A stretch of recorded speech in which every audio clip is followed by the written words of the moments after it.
Sebelumnya saya buka, Assalamualaikum warahmatullahi wabarakatuh.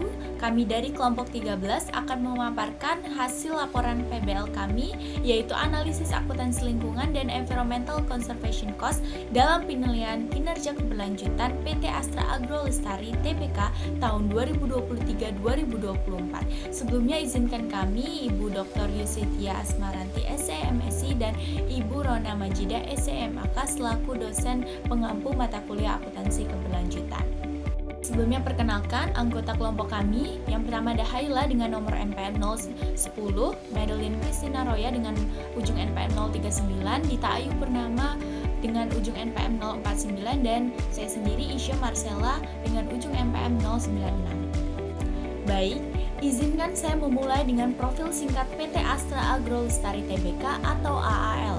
Nah, perusahaan ini sudah berdiri sejak tahun 1988 dan merupakan salah satu produsen kelapa sawit terbesar di Indonesia yang sudah tercatat di Bursa Efek Indonesia dengan kode saham AALI.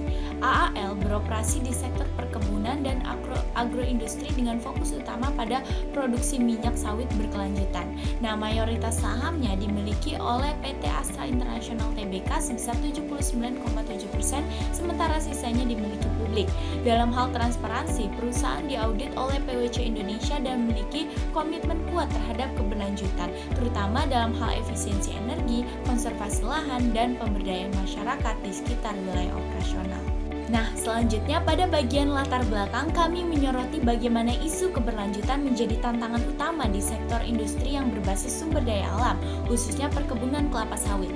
Nah, PT Astra Agro Lestari Tbk menanggapi tantangan ini dengan berbagai kebijakan keberlanjutan seperti NDPE, efisiensi energi, dan pemberdayaan masyarakat yang terangkum dalam Sustainability Report 2024 milik PT Astra Agro Lestari Tbk. Nah, berdasarkan hal tersebut, kami merumuskan 3 fokus masalah penelitian, yaitu penerapan konsep keberlanjutan, efektivitas environmental conservation cost, dan hubungan antara prinsip triple bottom line dengan strategi bisnis perusahaan. Nah, tujuan dari makalah ini adalah untuk menganalisis sejauh mana praktik akuntansi keberlanjutan diterapkan oleh AAL, serta bagaimana hal tersebut mendukung reputasi dan kinerja keberlanjutan perusahaan. Baik, saya Dita Ayu Purnama akan menjelaskan tentang isu konseptual PT Astra Agro Lestari Tbk. Jadi, perusahaan ini menghadapi tekanan global terkait deforestasi, degradasi ekosistem, konflik sosial, serta tuntunan untuk beralih ke praktik keberlanjutan dan memenuhi standar internasional seperti EUDR. Masalah seperti tumbang tindih, klaim lahan, dan kurangnya FPIC juga menjadi perhatian di kalangan masyarakat. Oleh karena itu, perusahaan perlu menerapkan kebijakan NDPA atau gerakan tanpa deforestasi, tanpa pembukaan gambut, dan tanpa eksploitasi, baik di kebun sendiri maupun seluruh pemasok. Penguatan pengawasan rantai pasok juga penting melalui traceability, audit rutin, dan pemutusan pemasok yang melanggar agar produk-produk benar, bersih, dan legal. Dan terakhir, perusahaan harus menjaga transparansi melalui pelaporan keberlanjutan sesuai GRI dan audit independen demi kepercayaan pasar dan regulator. Lalu, AAL mengadopsi laporan keberlanjutan GRI, aspirasi 2030 dan Triple P Roadmap sebagai dasar pengelolaan ESG. Yang pertama ada lingkungan atau environmental, dengan berfokus pada konservasi gambut, yaitu menjaga ekosistem agar tidak rusak, lalu pencegahan karhutla atau pengurangan risiko kebakaran dengan patroli, manajemen limbah 3R, mengurangi limbah dengan mendaur ulang, dan pemanfaatan biogas, yaitu mengolah limbah untuk energi tambahan. Lalu yang ketiga ada sosial, yaitu pemberdayaan komunitas lokal atau memperhatikan masyarakat sekitar. Lalu kesehatan pekerja dengan menyediakan fasilitas yang layak, dan penerapan 3K atau perlindungan pekerja sesuai standar, dan investasi pendidikan dan kesehatan melalui program CSR. Lalu yang ketiga ada tata kelola atau governance dengan anti korupsi yang ketat atau mencegah penyalahgunaan wewenang. Lalu ada whistleblowing system, yaitu memberi rasa aman bagi pelapor pelanggaran, dan audit keberlanjutan rutin dengan memastikan praktik perusahaan tetap sesuai dengan DGP. Prinsip CSR pada AAL mencakup 4 aspek tanggung jawab. Yang pertama ada ekonomi, yaitu menjaga profit sembari membina UMKM, meningkatkan produktivitas mitra lewat CSW dan digitalisasi rantai pasok. Lalu kedua ada hukum dengan mematuhi mematuhi ISPO, menerapkan anti korupsi, whistleblowing, dan uji tuntas pemasok. Lalu yang ketiga ada etis dengan menjalankan kode etik, melindungi HAM, menyelesaikan kesalahan, serta penerapan VPIC secara transparan. Lalu yang keempat ada filantropis dengan mengembangkan program pendidikan, kesehatan, dan pemberdayaan dengan pengukuran dampak SROI menuju CSV keberlanjutan. Lalu ada triple bottom line pada ALL. Yang pertama, profit, yaitu tingkatan produktivitas dan efisiensi operasional dengan mempercepat energi terbarukan dan zero waste plantation. Lalu yang kedua ada people, yaitu program 3K, pelatihan dan pemberdayaan masyarakat dengan memperkuat rekrutmen lokal dan ukur dampak dengan SROI atau IMP. Lalu yang ketiga ada planet, yaitu dengan konservasi, cegah karhutla, kurangi emisi dengan tetapan SBTi dan membuka data deforestasi dan akselerasi biogas atau biomasa. PT Astra Agro Lestari Tbk memiliki tanggung jawab besar terhadap pelestarian lingkungan. Pengelolaan lingkungan bukan hanya kewajiban, tapi juga bagian dari strategi keberlanjutan perusahaan. Dengan menerapkan prinsip environmental, social, dan governance atau ESG, Astra Agro berkomitmen menyeimbangkan keuntungan ekonomi dengan kelestarian alam. Saya akan membahas tentang environmental cost, environmental performance, dan proper. Yang pertama itu environmental cost.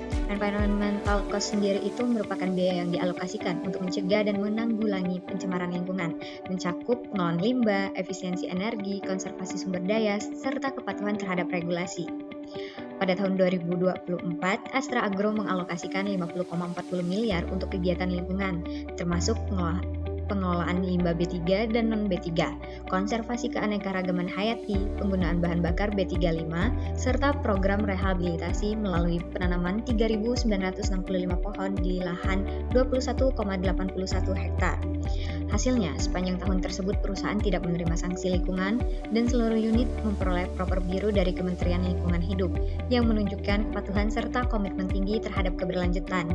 Dari sisi kinerja lingkungan atau environmental performance, perusahaan itu berhasil menurunkan penggunaan air dari 7,62 juta menjadi 6,80 juta meter kubik, konsumsi listrik dari 19,18 juta menjadi 18,40 juta kWh, dan emisi gas rumah kaca dari 997.000 menjadi 765.000 ton karbon dioksida ekuivalen atau turun sebesar 37,91% sejak 2019. Selain itu, Astra Agro mengelola limbah B3 dengan sistem pengelolaan yang ketat, sementara limbah non-B3 dimanfaatkan menjadi biomasa dan pupuk kompos untuk menciptakan nilai tambah. Program proper yang dijalankan pemerintah menjadi tolak ukur kinerja lingkungan dengan 5 kategori penilaian: emas, hijau, biru, merah, dan hitam. Peringkat biru yang diraih Astra Agro menunjukkan kepatuhan penuh terhadap peraturan lingkungan. Secara keseluruhan, Astra Agro Lestari berhasil meningkatkan efisiensi energi dan air, mengurangi emisi karbon, serta memperkuat komitmen terhadap pengelolaan lingkungan keberlanjutan. Bagi perusahaan, keberlanjutan bukan sekedar kewajiban, melainkan investasi jangka panjang untuk menjaga keseimbangan antara kemajuan bisnis dan kelestarian alam. Pada saat ini, saya akan menjelaskan mengenai penilaian Environmental Conservation Cost pada PT Astra Agro Lestari Tbk. Yang pertama, terdapat peningkatan konsumsi bensin pada tahun 2024. Peningkatan ini dapat mengindikasikan adanya intensifikasi aktivitas operasional, misalnya mobilisasi alat berat, kendaraan lapangan, atau kegiatan perbaikan infrastruktur. Walaupun kenaikannya tidak besar, tren ini menunjukkan perlunya perusahaan memperkuat efisiensi BBM seperti optimalisasi rute atau penggunaan energi alternatif. Selanjutnya, pada 2024, perusahaan sepenuhnya menghentikan penggunaan B30 dan beralih ke B35. Transisi ini sejalan dengan regulasi nasional dan mencerminkan komitmen perusahaan dalam menurunkan emisi.